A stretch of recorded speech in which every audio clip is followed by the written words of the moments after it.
Islaama maaltu sunnii fi shi'atti gargar baase? Maaltu ummaa muslimaa addaan fageessee of gaafattanii?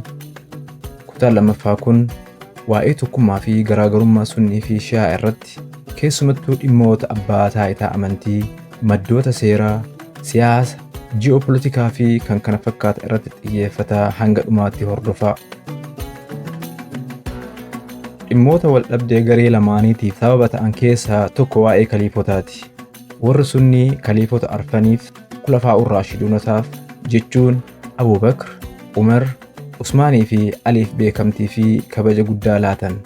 Gama biraatiin warra shi'aa biratti beekamtii fi ulfinna guddaa kan qaban kaliifota sadan jalqabaa odoo hin taane Alii kaliifaa arfaffaa fi imaamota isa booda dhufanidha. Shi'aadhaaf Ali ibn Abi Xaalib imaama jalqabaati. Akka shi'aatti aangoo fi haqa muslima hoogganuu kan qabu maatii Nabi Muhammad Ahlul Beeytidha. Akka hubannaa fi barsiisa shi'aatti imaamota kan hidda dhalootaan rasuulatti galan Rabbi tumuudha. Imaamonni dogongora hin hojjetan. Akkasumas dandeettii addaa kan Qur'aanaa fi shari'aa Islaamaa isaan hubachiisuu qabu jedhanii amanu.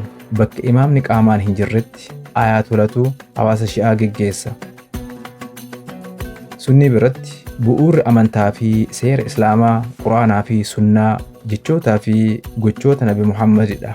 Sunnaan wal qabatee warri sunnii kuusaa hadiisaa al-sihaa al-sittaa kitaabota jahan jechuun Sahih Bukaarii, Sahih Muslim, Sunan Daawud, Sunan Tirmiizii, Sunan Nasa'ii fi Sunan Ibn Maajaa keessatti ammatamaniif beekamtii guddaa laatu. Akkasumas warra sunnii biratti waliigalteen ijmaa sababni wal fakkaataan qiyaas hiikaan hayyootaa ijtihaadii fi ogeeyyii seeraa ulamaa gahumsa qabanii sunnii biratti quraanaa fi sunnaa madditti akka madda seeraatti ni tajaajilu.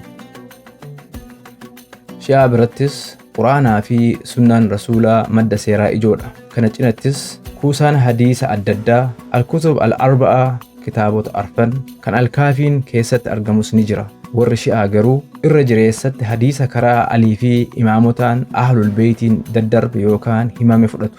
Duudhaa imaamotaafis bakka cimaa laatu. Ammas waliigaltee hayyootaa fi sababa aqil akka madda seeraatti dhimma itti bahu.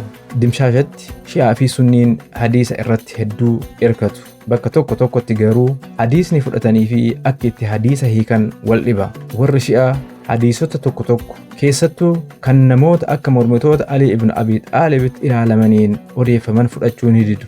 Kun dhimmoota salaataa, soomaa, fuudhaa, dhaalaa kan kana fakkaata irratti adda addummaan tokko tokko garii lamaan jidduutti akka uumamuuf sababa ta'eera.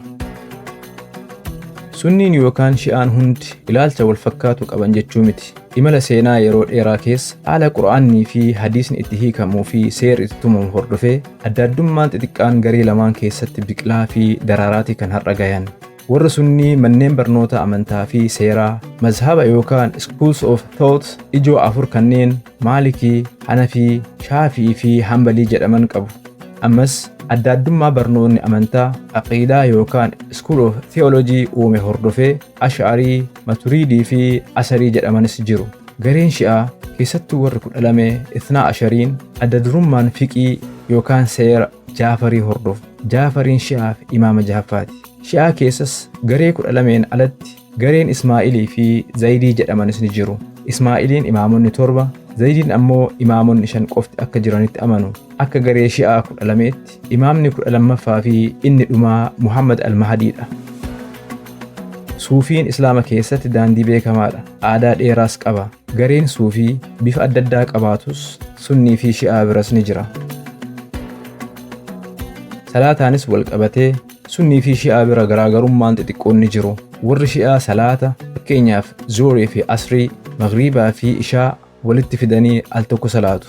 Yeroo salaatanis harka laphee irra hin kaa'atan. Akka itti wuduu'a godhan, sujuuda bu'anii fi tashahhuda jedhanis adda addummaa xixiqqoo ni qaba. Dhuma azaanaa keessattis warri shi'aa ashhadu anna aliyyan waliyyullaahaa fi hayya alaa khayril amal waan jedhu ni dabalu. Kanaan achi hunduu tokko jechuu ni danda'ama. Shi'aa keessattuu warra 12 biratti nikaan yookaan gaa'illi yeroo gabaabaa, nikaan mut'aa baatii yookaan waggaa muraasaaf godhamu ni hayyamama. Nikaan yeroo gabaabaa sunnii biratti dhoowwamaadha. Baatii Muharram guyyaa 10ffaa jechuun Ashuuraa warri shi'aa keessattuu 12 wareegama Huseen isa Karbalaa hiriira gaddaa fi quuqama guddaan yaadatu.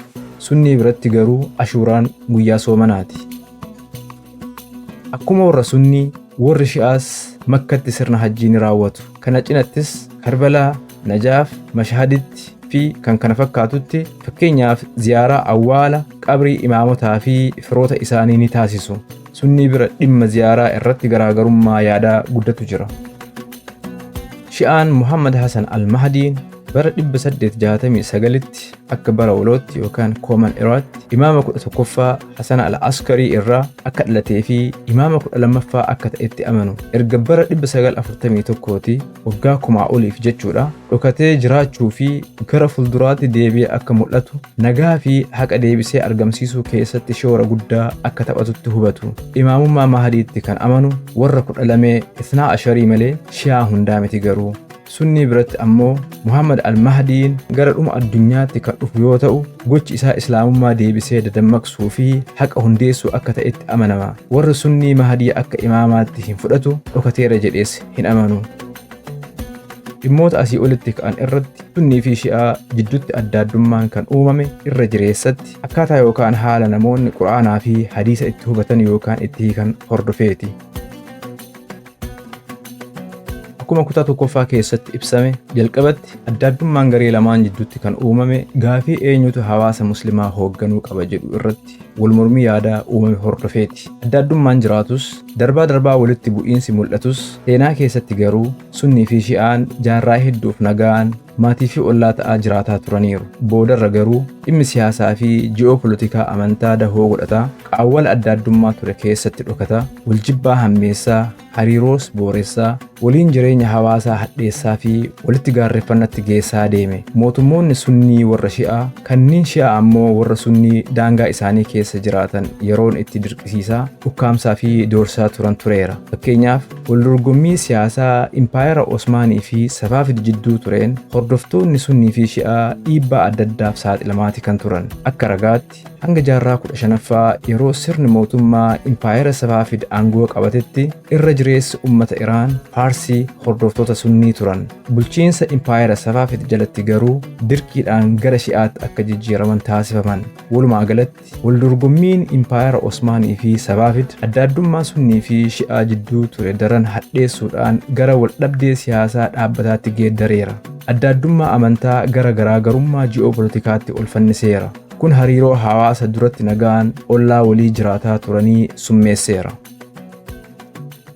Ji'oopolitikaa ammayyaa keessattuu bara 1979tti jijjiirama mootummaa Iraanitti taasifame hordofee walitti gaarreeffannaa fi waldorgommiin Iraanii fi Saawudii Arabiyaa jidduutti adeemaa ture hariiroo Shi'aa fi Sunnii miidheera. Waldhabdeen gara boodaa mul'ataa dhufe bifa isaa geeddarachuudhaan waldhabdee amantaa irraa gara waldhabdee aangoo siyaasaa, fiigicha olaantummaa qabachuu, sabboonummaa Arabaa fi Faarsii dahoo godhachuu fi dorgommii diinagdeetiin olaantummaa gonfachuutti geeddaramaa deeme. Saawudii fi Iraan fiigicha waldorgommii isaan jidduu jiru mo'achuuf godhan irratti dhimma Sunnii fi Shi'aa akka tooftaa deeggarsa musliimoota biraa ittiin sassaabbachuutti akka meeshaa jiddugala bahaa ittiin to'achuutti dhimma itti bayaa turan. Dorgommiin kun keessattuu inni Iraanii fi Saawudii baqaqa Sunnii fi Shi'aa hordofaa waldhabdeen Siiriyaa, Yemen, Iraaq, Libaananii fi Bahareen keessatti uumamu yeroo hedduu bifa hookkara garee akka qabaatu taasiseera. Waraansi baroota askaluu biyyoota kanneen keessatti uumame hariiroo Sunnii fi Shi'aa ni hadheesse akka wal diinfatanii fi walirratti xiyyeeffatan taasise.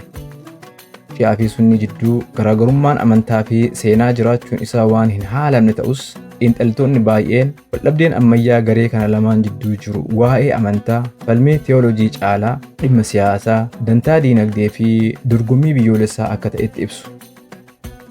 Yeroo dheeraadhaaf yaaliin adda addaa garee kana lamaan jidduutti araara buusuuf godhamaa turus ajandaan siyaasaa waan hunda dursuun isaa yaalii araaraa walxaxaa taasise ifaajee namootaa fi tattaaffii dhaabbotaa hanga har'aatti milkii malee hambise.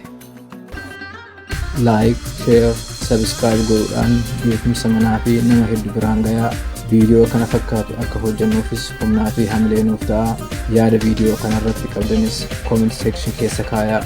Galatoomaa hanga viidiyoo biraatiin walitti deebinutti nagaatti.